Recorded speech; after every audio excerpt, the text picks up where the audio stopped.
제 성경 말씀은 누가복음 12장 13절부터 15절까지입니다. 김수명 집사님 나오셔서 봉독하시겠습니다.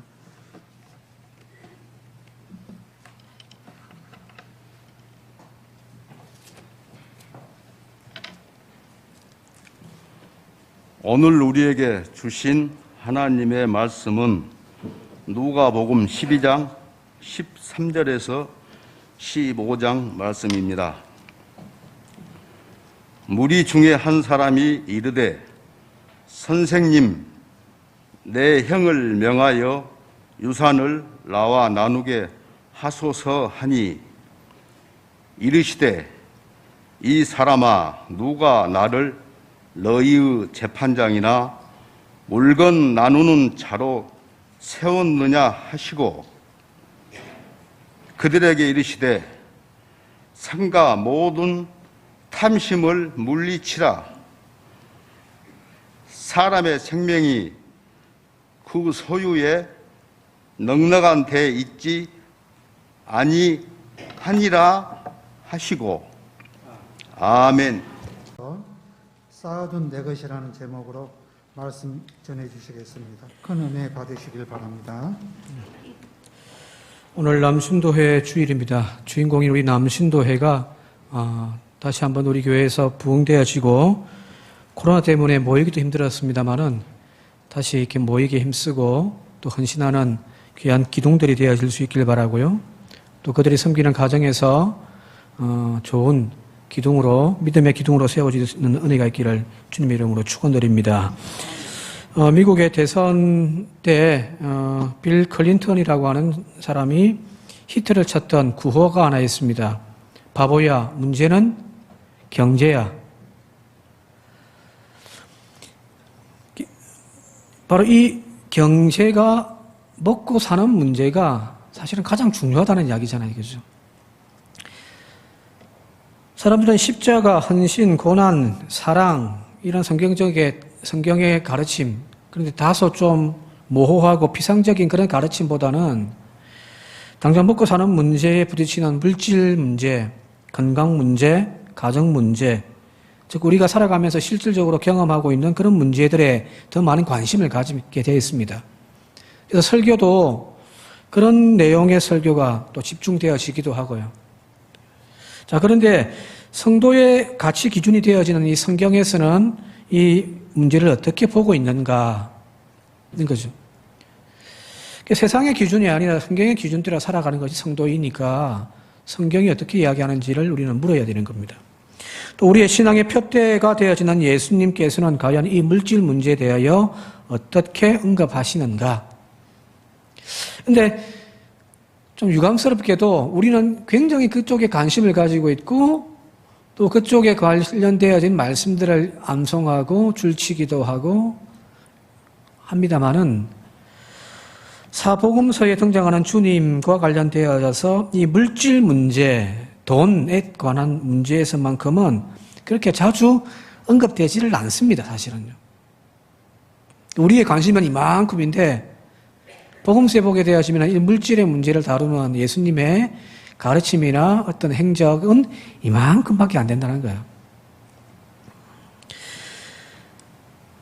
또 놀라운 것은 그 적은 분량임에도 불구하고 이 물질에 대한 긍정적인 면보다는 사실은 부정적인 면을 더 많이 다루는 것이 복음서에 나와 있는 예수님의 가르침이기도 합니다.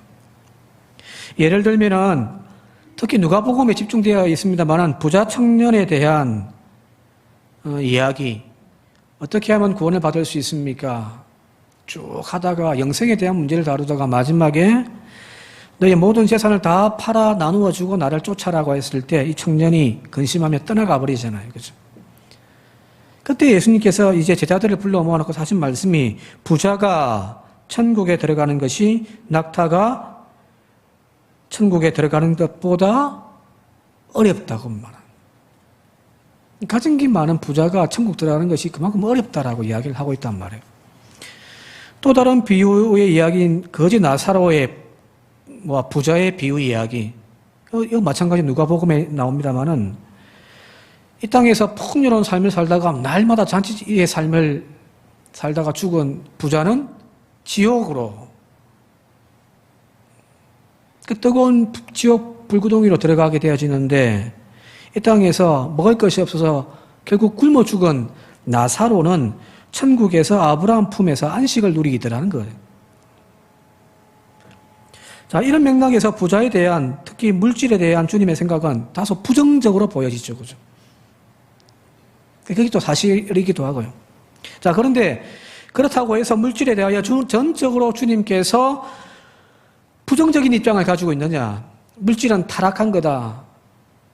부자는 다 부정한 거다라고 이야기하는 그건 아니라는 거예요. 그렇게 주장해서는 안 된다는 이야기입니다. 주님은 물질에 대하여서 가치 중립적입니다. 즉 물질, 돈이라고 하는 것은 악한 것도 아니고 선한 것도 아니라는 거예요.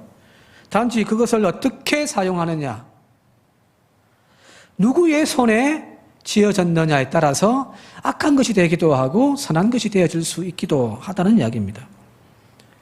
또한 물질이 우리의 삶의 행복이나 존재의 가치를 결정해주는 절대적인 가치가 아니라는 거예요.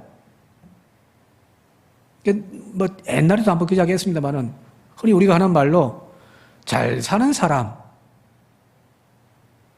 뭔가 잘 사는 사람의 기준을 우리는 큰 집의 부자라고 우리는 생각을 하잖아요.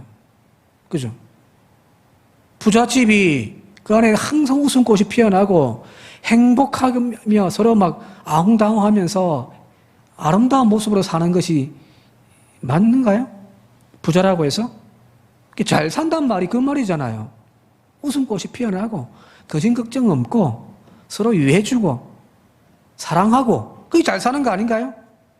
우리의 기준은 부잣집을 잘 사는 집이라고 생각한다. 그것이 일반적인 세상적인 행복의 기준이라고 생각한다면, 또 존재의 가치를 결정하는 잣대라고 생각한다면 아니라는 거예요. 그것은 단지 우리에게 편리를 제공해 줄 뿐 행복의 기준이 될 수 없다라고 말하는 것이 더 정확한 겁니다. 성경은 우리에게 그걸 이야기를 해주고 있는 거예요. 자, 오늘 읽은 성경 본문 말씀이 바로 이 물질에 대한 이야기가 등장하는 겁니다.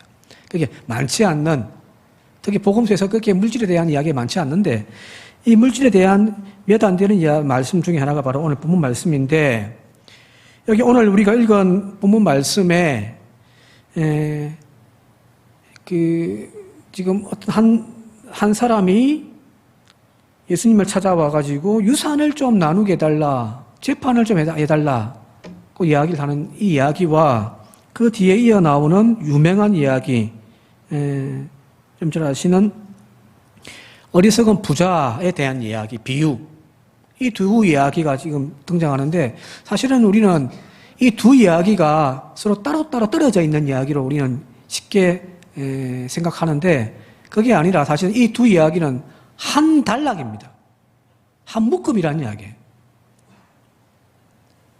앞에 나와 있는 이 유산에 대한 분쟁에 대한 이야기는 실제로 예수님이 지금 경험하고 있는 현실의 문제이고, 이 현실의 문제를 이제 어떻게 해석하고 가르치는가에 대한 비유의 이야기가 뒤에 나와 있는 어리석은 부자의 이야기라는 거예요. 하나인 거예요. 같은 주제를 다루고 있는 겁니다. 자, 그렇게 본다고 한다면 어리석은 부자, 16절부터 21절에 나와 있는 이 어리석은 부자에 대한 이야기는 앞에 있는 이 한 사람이 예수님에게 찾아와서 형제 간에 분쟁되어지는 그 유산을 분배하도록 해달라고 하는 이 이야기를 보충해 주는 거죠. 그죠? 자, 그러면 이 앞부분의 이야기가 더 중요한 거예요. 근데 우리는 이 앞부분의 이야기를 그냥 간단하게 읽고 넘어가 버리잖아요. 자, 먼저 예수님의 비유에 앞서서 실제 상황에 일어났던 이야기를 한번 살펴보도록 합시다. 지금 예수님 주변에 많은 사람들이 수없이 많은 구름대 같은 사람들이 모여서 천국 복음을 지금 전하고 있는 거예요. 그런데 갑자기 한 사람이 그 무리 가운데서 예수님에게 다가와서 예수님에게 이렇게 부탁을 하는 거예요. 그 부탁의 말씀이 바로 13절 오늘 읽은 본문 말씀입니다.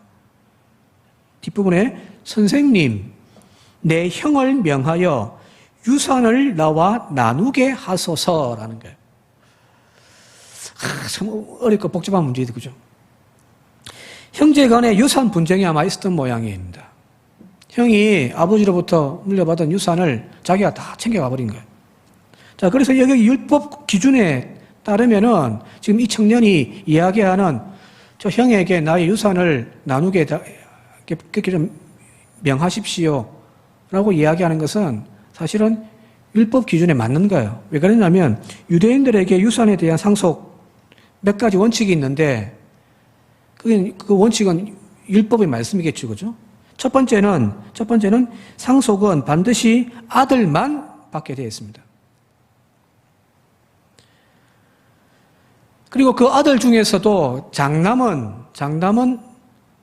2배를 받게 되어 있는 거예요. 나머지는 이제 일씩 나누겠죠, 그죠? 자, 만약에 2남 3녀의 자녀를 두었다면 2남 3녀 5명이죠, 그죠? 그러면 여기 있는 3녀는 유산을 받지를 못하는 거예요. 아들들에게만 유산이 되어집니다. 이렇게 2명의 아들에게 유산을 나눠주는데 장남에게는 2를 주고 차남에게는 1을 주는 거예요. 그게 이제 율법에 정하여지는 규칙입니다. 근데 만약에 그 집에 아들이 한 명도 없습니다. 앞서 이야기했듯이 그 아들에게만 준다고 했잖아요, 그죠? 근데 그 집에 아들이 없어서 유산을 줄 대상이 없을 때 그때는 딸에게도 유산을 나누어 줍니다. 근데 조건이 하나 있습니다. 딸에게 유산을 이렇게 배분할 때에 조건이 하나 있는데 첫 번째는 아들이 없어야 되겠죠, 그죠? 근데 두 번째는 이 딸들이 그 유산을 받기 위해서는 반드시 상속받기 위하여 같은 지파, 예를 들면은 레위 지파면 레위 지파의 남자와 결혼을 해야 되는 겁니다.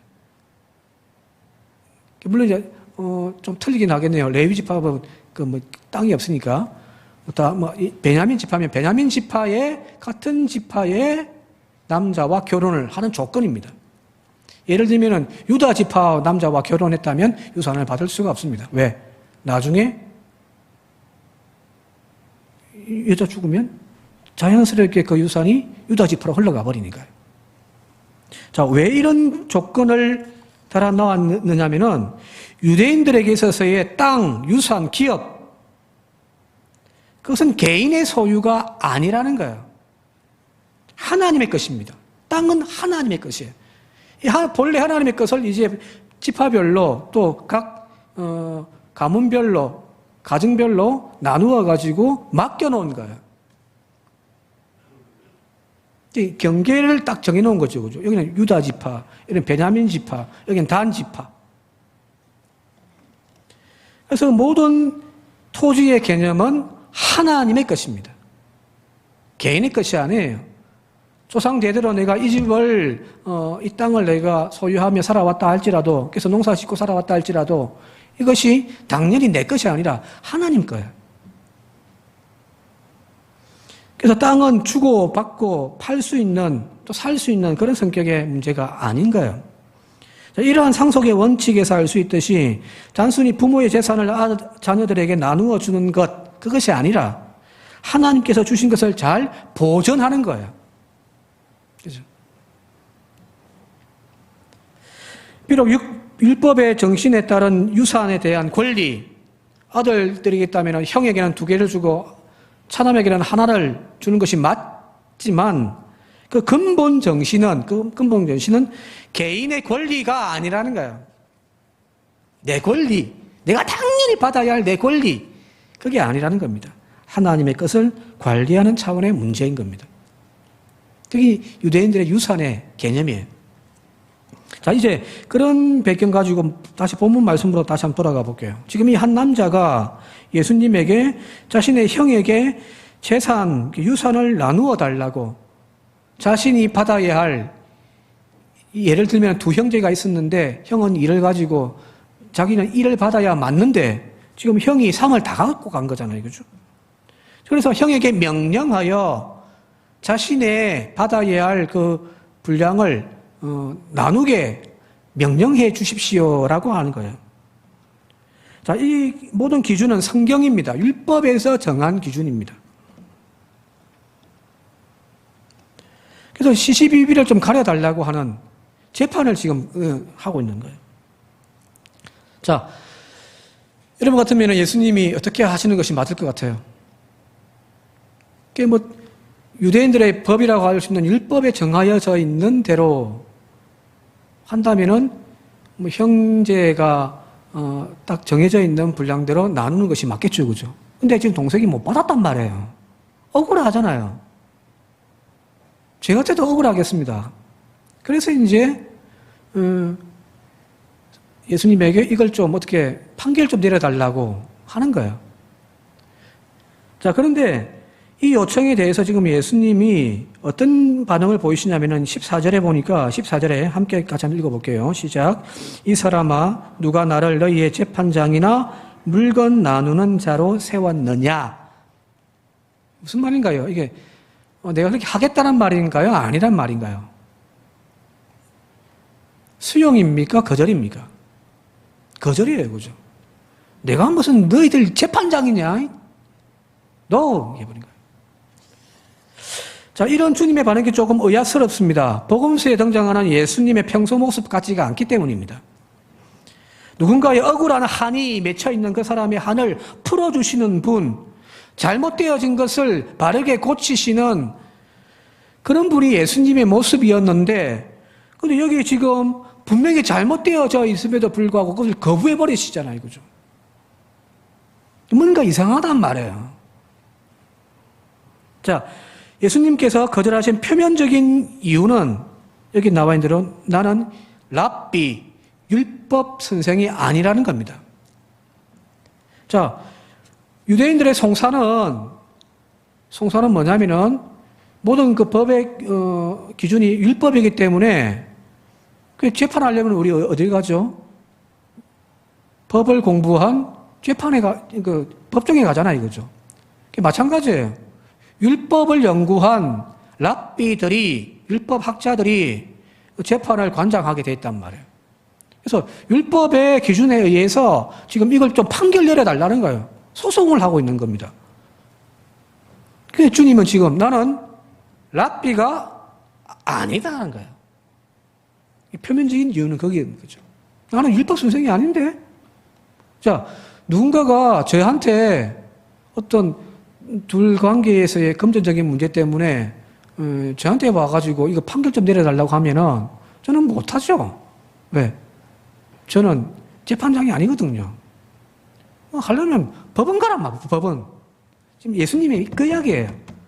나는 율법 교사가 아니니 율법 선생한테 가거라는 겁니다. 자, 그러나 주님께서 이 청년을 단호하게 거부하시는 더 근본적인 이유가 단순하게 나는 율법 선생이 아니기 때문에, 랍비가 아니기 때문에 그렇게 못한다라고 하는 차원을 넘어서 또 하나의 문제가 있는데 그것이 바로 15절 말씀에 나와 있습니다. 15절 같이 한번 읽어볼게요. 15절 시작. 그들에게 이르시되 삼가 모든 탄심을 물리치라. 사람의 생명이 그의 소유에 넉넉한 데 있지 아니하니라. 이제 여기 보면 그들에게라고 됐으니까 아까 왔던 그 사람은 아니겠죠, 그죠? 그죠? 여기 있는 무리들 혹은 제자들에게 이야기를 하는 거예요. 그 사람은 지금 간 거예요. 그러면서 이야기를 하기를 내가 왜 거부했는지에 대한 이야기를 여기 지금 어림풋하게 담고 있는 겁니다. 삼가 모든 탄심을 물리치라. 사람의 생명이 그 소유에 넉넉한 데 있지 아니하니라 하는 겁니다. 세 번역에 너희는 조심하여 온갖 탐욕을 멀리하여라. 재산이 차고 넘치더라도 사람의 생명은 거기에 달려있지 않다는 겁니다. 주님이 지금 거부한 이유가 그 기준이 여기 있더라는 겁니다. 여기 중요한 단어가 바로 탐심이잖아요. 탐욕이란 말이에요. 탐욕은 뭐죠? 가끔 이 교회에 있다 보면은 이게 구걸하시러 오시는 분들이 가끔 있습니다. 근데 멀쩡한 사람이 와가지고 돈 좀 빌려달라고, 좀 달라고 하는 것도 아니에요. 돈 좀 달라고 하는 거 빌려달랍니다. 목포에 볼일을 왔는데 지갑을 잊어버려가지고 차비가 없다고. 나중에 꼭 갚아주겠다고. 그런 사람은 저는 절대 안 줍니다. 1시간 앉아가지고 막 이야기를 해도 저는 안 줍니다. 근데 진짜 허름한 분이 와가지고 그냥 빵 사먹게 1,000원만 주십시오라면 저는 줍니다. 지금 예수님도 마찬가지일 거예요. 여기 탐심을 이야기한 것은 바로 그 부분이에요. 이 사람이 지금 가난하고 그 물려받아야 할 유산을 받지 못하여 너무너무 가난하여 형편이 어려웠던, 그래서 억울하여 그거라도 어떻게 챙겨 주어야 할 사람이었다면 주님은 오케이 했을 거예요. 근데 아니에요. 이 사람은 지금 넉넉한 사람입니다. 이 청년의, 이 남자의 형편이 지금 가난하여 끼니를 거를 정도의 상황이었다면 상황은 분명히 달라졌을 거예요. 즉 흥부와 널부의 관계였다면. 형이 다 챙겨가고 놀부는 가난하여 찌들어가지고 막 진짜 막 가난이 너무 심각하고 똥구멍 찢어질 정도의 그 형편이었다면 주님은 들어주었을 거예요. 그러나 이 청년은 지금 그게 아니라는 거예요.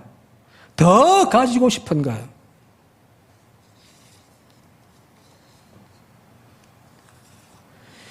이렇게 말씀하신 후에 이 남자에게 무엇이 문제인지를 그 다음에 이제 비유를 통하여 이 어리석은 부자의 비유를 통하여 이제 자세하게 이제 제자들에게 설명을 해 주는 겁니다. 우리가 너무너무 잘 알고 있는 이 어리석은 부자의 이야기는 뭐 다 이야기하잖아요. 다 아실 거 아니에요. 그죠? 그죠?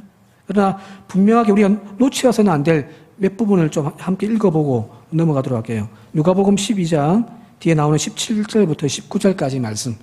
비유 말씀을 같이 한번 읽어보도록 하겠습니다. 시작. 심중에 생각하여 이르되 내가 곡식 쌓아둘 곳이 없으니 어찌할까 하고 또 이르되 내가 이렇게 하리라. 내 곡간을 헐고 더 크게 짓고 내 모든 곡식과 물건을 거기 쌓아두리라.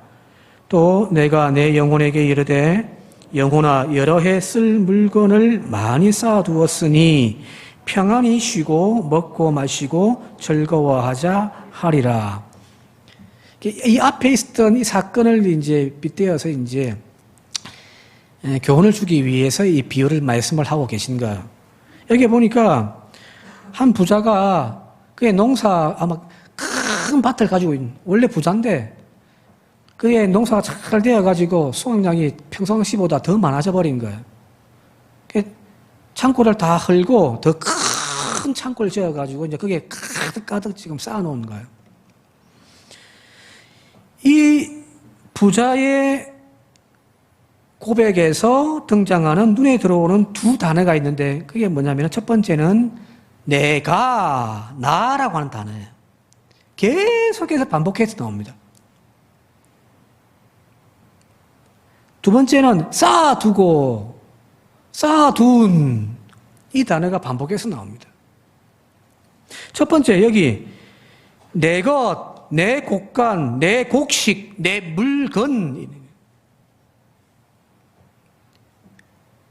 탐욕이란 다른 것이 아니에요. 더 많이 쌓아놨다고, 큰 부자가 되어졌다고 그걸 탐욕이라고 우리 그래 되면 모든 부자들은 다 주님에게 나쁜 놈들이게요. 그죠? 그죠? 그러나 작게 가졌던 많이 가졌던 주님에게 문제가 되어지는 것은 뭐냐면 바로 이 탐욕입니다. 이 탐욕의 근본은 뭐냐면 내 것이라는 거예요. 예수님께서 유산 문제를 호소하는 그 한 남자에게 형에게 유산을 율법의 기준대로 나누어 달라고 부탁하는 것, 이렇게 판결 좀 내려 달라고 요청했던 이유가 뭔가요? 그 형이 지금 가지고 있는 일정 부분은 내 건데, 그죠? 율법의 기준에 의해서 당연히 저건 내 건데라는 거예요. 그러니까 화가 나죠. 그죠?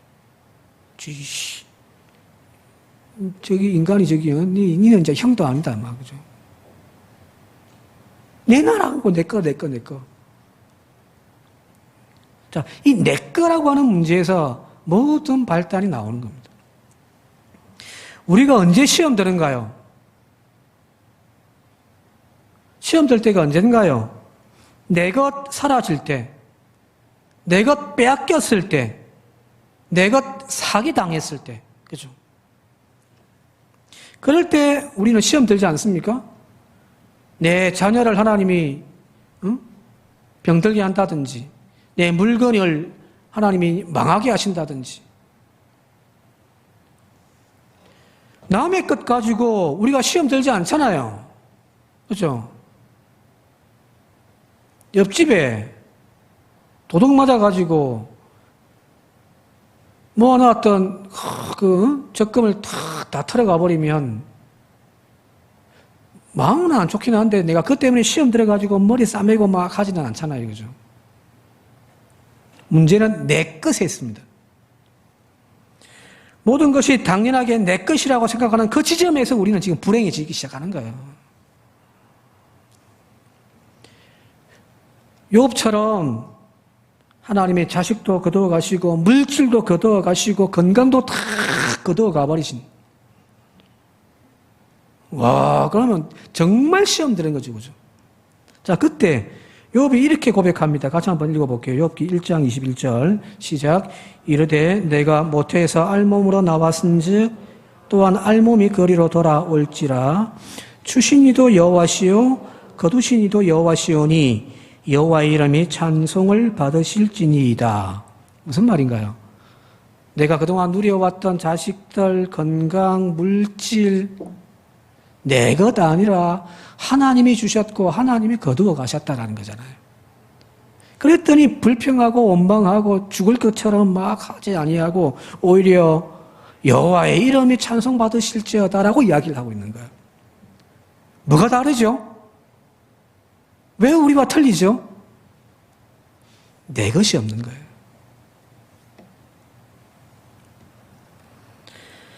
문제는 이런 고백이 우리들 가운데 안 되니까 내 것 하는 마음 계속 생기다 보니까 자꾸만 원망하게 되어지고 불평하게 되어지고 시비가 생기는 거예요. 지금 예수님 앞에 선 이 사내는 바로 이런 마음, 이런 내 것이라고 하는 그 마음, 저건 내 건데 하는 그 마음 때문에 예수님에게 지금 놓으라고 거절당해버린 겁니다. 예수님에게 다 읽혀버린 거예요. 그게 사실 맞잖아요. 그게 왜 지 거예요? 하나님 거지. 그가 판결 내려달라고 하는 율법의 기준대로 한다면 물론 형이 이 가지고 지가 일 가지는 게 맞지만 그러나 사실 따지고 보면 그 모든 것이 하나님 거예요. 당연한 것 하나도 없습니다. 우리 찬양 부르듯이 당연한 것 없습니다. 지금 이 청년이 지금 스스로 불행하게 만드는 그 지점을 주님은 꼭 집어주신 거예요. 사실은요. 내 것인데 왜 안 주지? 그래서 그 빈 공간을 바라보면서 지금 분노하고 지금 불평하고 있는 그를 너는 왜 불평하며 원망하며 불행하게 살고 있느냐라고 지적해 주시는 겁니다. 오늘 우리에게 들려주는 이야기도 아닌가 싶습니다. 내가 땀 흘려 얻은 것이 아닌 조상 대대로 물려받은 그 유산은 내 것이 아닙니다. 당연한 것 아니에요. 하나님 겁니다. 당연히 내 것이 아님을 우리는 분명히 알아야 됩니다. 내 이 몸뚱아리 내 겁니까? 여러분들이 이 땅에 태어나기 위하여 뭘 하셨습니까? 했다면 부모님이 수고하셨지. 더 신앙적으로 이야기하면 하나님이 보내주신 거지. 모든 것 사실 내 것이 아닙니다. 그래서 불평하고 원망하고 시비하기보다는 오히려 감사하는 마음이 존재해야 되는 거죠. 그죠? 첫 번째, 말끝마다 내 것, 내 새끼, 내 교회, 내 가정, 내 돈 하지 말자는 겁니다. 두 번째, 이 비유에서 주님이 지금 지적하시는 것은 뭐냐면은 바로 쌓아두고 있다는 겁니다. 다시 한번 18절과 19절을 같이 한번 읽어보도록 할게요. 18절, 19절 시작. 또 이르되 내가 이렇게 하리라. 내 곳간을 헐고 더 크게 짓고 내 모든 곡식과 물건을 거기 쌓아두리라. 19절 여러 해 쓸 물건을 많이 쌓아두었으니 평안히 쉬고 먹고 마시고 즐거워하자는 겁니다. 지금 이 어리석은 부자의 문제, 물질과는 그거죠. 쌓아둔 것이 많으면 행복하다는 거예요. 19절에 나와 있잖아요. 많이 쌓아두었으니 평안히 쉬고 즐기자. 그에게 물질이란 하루 세 끼 밥 먹고 최소한 인간적인 생활을 하고 생존하는 그런 수단인의 개념이 아니죠. 그죠? 그죠? 그에게 물건은 쌓아둘 때 우리의 마음도 부유해지고 풍성해지고 기쁨도 더 배가 되어진다라고 하는 그런 생각을 하고 있는 사람이더라는 겁니다. 쌓아둔 통장의 잔고 보면서 행복한 거예요. 아이고 1억, 10억 너무 큽니까 단위가? 1,000만 원, 100만 원. 독일의 노벨 문학상을 수상했던 하인리히 벨이라는 사람이 있습니다. 1953년도에 노벨 문학상을 수상한 사람입니다. 이 사람이 출간한 책이 있는데 제목이 그리고 아무 말도 하지 않았다라는 제목입니다. 이제 배경이 이제 제2차 세계대전 때를 배경으로 하고 있습니다. 전쟁 한가운데에서 일어나는 일들입니다. 막 전쟁이 막 나다 보니까 모든 것이 다 폐허가 되어지잖아 이거죠. 다 잃어버리는 세상입니다. 자, 그 가운데서도 끊임없이 소유하기 위하여 살아가는 프랑케라고 하는 여자가 등장합니다. 이 프랑케라고 하는 여자인데 이 여인은 이 전쟁터에 빼앗기기도 하고 파괴되어지기도 하는 이 난리통에 전혀 손해가 없는 여자입니다. 하나도 잊어버린 것이 없습니다. 자, 근데 이 여인은 평소에는 미소라고 하는 것을 한 번도 지어본 적이 없는 여자입니다. 무표정이에요, 항상. 좀 웃어 해도 웃지를 못하는 여자예요. 그런데 이 여자가 단 2번 웃을 때가 있답니다. 첫 번째는 돈을 셀 때.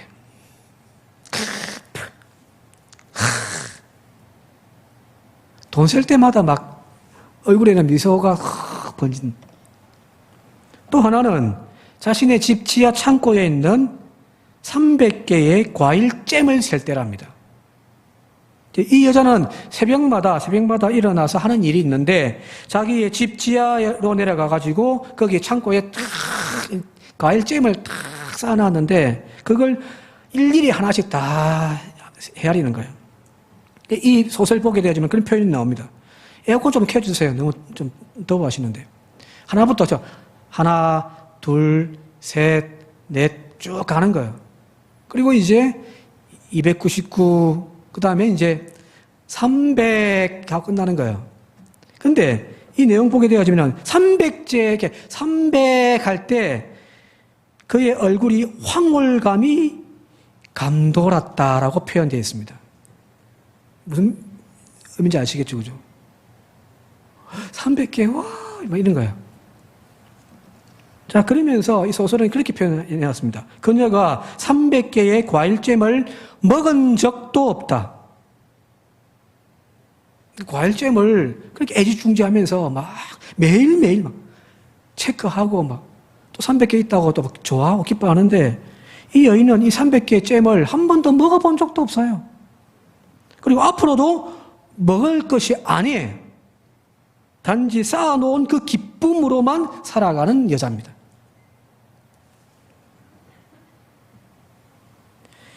이 소설에 등장하는 이 여인의 이야기는 가장 극단적인 전쟁의 한복판에서 그것도 신앙인이었단 말이에요. 교회를 잘 나가는 신앙인이 그런 모습을 보여주더라는 그 이야기를 통해서 오늘 우리의 인간적인 가장 근본적인 본능적인 소유욕에 대해서 고발하고 있는 거거든요. 오늘 본문의 주인공이 바로 그런 사람 아니겠습니까? 이 주인공의 관심은 물질에 많고 적음에 있었을 뿐입니다. 그것이 자신의 행복을 좌우한다고 생각했단 말이에요.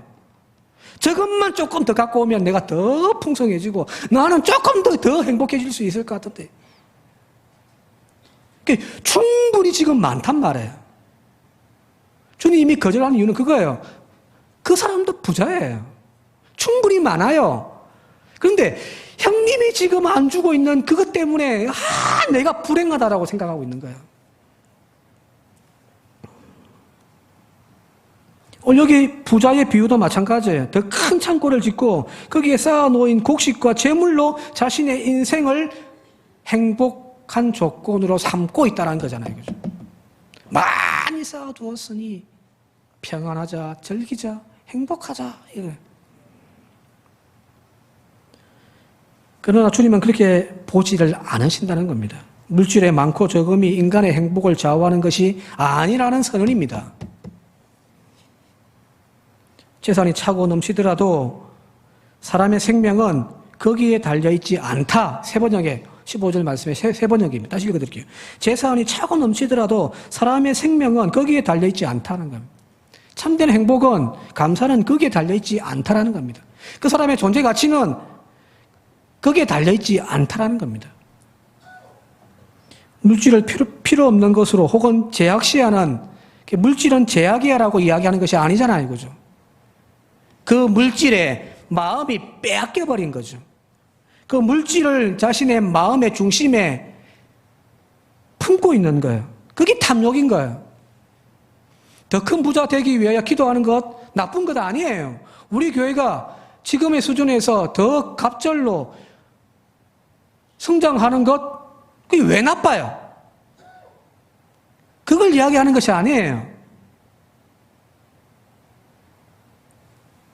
지금 충분히 행복한데, 지금 충분한 은혜가 있는데, 다른 교회 비교하면서, 저 교회는 3,000명, 저 목사는 한 달에 사례를 몇백만 원 받는다는데, 비교하면서 얼마든지 행복할 수 있는 지금의 나의 삶의 조건 속에서 또 불평하고 원망하고 더 큰 교회를 가고 싶어 하고 더 큰 교회 만들고 싶어 하는 그 삐뚤어진 마음을 주님이 지금 고발하고 계신 거예요. 여러분들, 충분합니다. 얼마든지 나는 행복합니다. 나는 감사합니다. 할 수 있을 만큼 우리는 충분합니다. 이 탐심만 좀 걷어냅시다.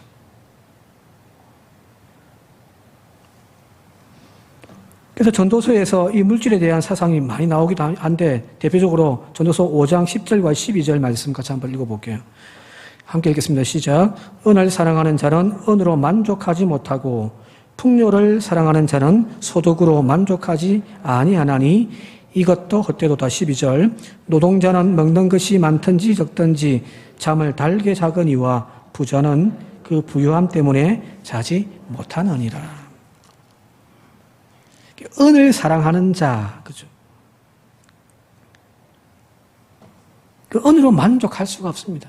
더 채워놓고, 더 참고, 큰 거 지어도, 칵 채워놓아도 만족하지 못하는 것이 우리들의 인간의 마음입니다.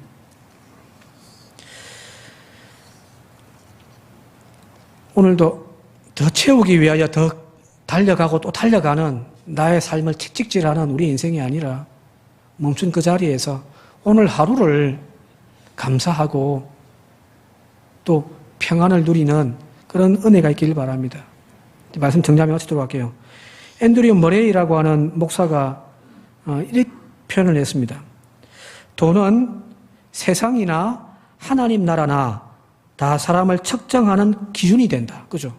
세상 사람들도 사람을 평가할 때, 잘 사는 사람, 못 사는 사람, 그 기준이 돈 많고 적음이잖아요. 하나님 나라도 마찬가지라는 거예요. 자, 그런데 땅에서는 얼마나 많이 모았느냐가 기준이다. 맞죠? 그죠? 그러나 하나님의 나라에서는 얼마나 많이 버렸느냐가 기준이 되어야 된다. 쌓아놓고 쌓아놓은 것에 즐거움을 누리는 저와 여러분들이 아니라 잘 쓰고 잘 베풀고 하나님 나라의 창고에 잘 채워가는 그런 참된 즐거움을 가질 수 있는 저와 여러분들 되시길 바랍니다. 통장이 비어 있어도 행복해요. 그죠? 왜? 하나님 또 채워주실 거니까. 참된 생존의 문제는 다 채워놓는다고 되어지는 것이 아니라 삶의 주관자 되시는 하나님을 위하여 살아가는 그 삶은 하나님이 반드시 책임져 주신다라고 하는 그 은혜 고백으로 살아가는 저와 여러분들 되시기를 주님의 이름으로 축원드립니다. 함께 기도드리겠습니다. 하나님, 붙잡고 있는다고 그것이 내 것이 아님을 깨닫는 저희들 되게 하여 주옵소서. 더 쌓아놓는다고 그것이 우리의 행복의 조건이 또 우리의 가치를 높이는 것이 아님을 깨닫는 저희들 되게 하옵소서. 더 사랑하는 자, 더 웃을 수 있는 사람, 오늘도 감사의 고백이 끊이지 아니하는 그 삶이 풍요로운 것임을 깨닫고 바로 그런 삶을 살아가는 우리 모두가 되게 하옵소서. 예수님의 이름으로 기도드리옵나이다. 아멘.